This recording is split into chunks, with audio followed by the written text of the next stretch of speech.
Upleta cottage hospital ખાતે ચાલતો નેત્ર યજ્ઞ કેમ્પ 2 દિવસ ઓપીડીમાં અને 18 થી 20 ઓપરેશન કરવામાં આવે છે। રાજકોટ જિલ્લાના ઉપલેટાના સિવિલ હોસ્પિટલમાં આંખ વિભાગ ગરીબ દર્દીઓ માટે આશીર્વાદરૂપ બન્યું છે। ઉપલેટાની સિવિલ હોસ્પિટલના અધિક્ષક અને આઈ સર્જન એવા ડોક્ટર્સ દ્વારા દર્દીઓ માટે આશીર્વાદરૂપ બન્યા છે। ખાનગી હોસ્પિટલમાં ન હોય એવા અદ્યતન સાધનથી અહીંયા ઓપરેશન થઈ રહ્યા છે, ત્યારે હોસ્પિટલમાં મોતિયાના વેલનું તેમજ જામરનું પણ ઓપરેશન કરવામાં આવે છે। હેલો, હું ડોક્ટર ખ્યાતિ કેશવાલા ગરેજા, આઈ સર્જન અને સુપરિન્ટેન્ડન્ટ ઇન્ચાર્જ કોટેજ હોસ્પિટલ ઉપલેટાથી બોલું છું। અત્યારે અમારો નેત્રયજ્ઞ કેમ્પ ચાલુ છે અહીંયા, જેમાં અમે ઓપરેશન વધારે કરીએ છીએ, કેમ કે શિયાળો આવ્યો છે એટલે અમે વધારે કરતા હોઈએ છીએ। એવરી યર દર વર્ષે કરીએ છીએ।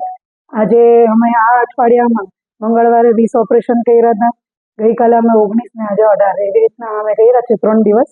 બાકી અમે આખા ડિસેમ્બરમાં ચાલુ રહેશે અમારે મોતિયાના ઓપરેશન, વેલના ઓપરેશન, જામરના અમે બધું જ કરીએ છીએ અહીંયા। અને બાકીના 2 દિવસ અમે ઓપીડીમાં તપાસ કરીએ છીએ પેશન્ટને, જેને ઓપરેશન કરી આપીએ છીએ। અને 27 તારીખના અમારે રેગ્યુલર કેમ્પ પણ અહીંયા ચાલુ થવાનો છે, જેમાં પ્લાસ્ટિક સર્જરી, જનરલ સર્જરી આ બધા કેમ્પ થશે। આયુર્વેદ, એમાં ડૉક્ટર્સ આપણે યુકે, લંડન એટલે અમેરિકા બધેથી, બોમ્બેથી ત્યાંથી ડૉક્ટર્સ આવશે અને બધા જોશે। આપણા પેશન્ટ અત્યારે જેટલા ઓપરેશન કર્યા છે એ બધા સંતોષ લઈને જાય છે, કેમ કે એ લોકોને બધાને સરસ નજર આવી છે। અમારી ટીમ છે અને હું ખૂબ આભાર માનું છું તમારા બધાનો કે આટલો સપોર્ટ અમને કરો છો।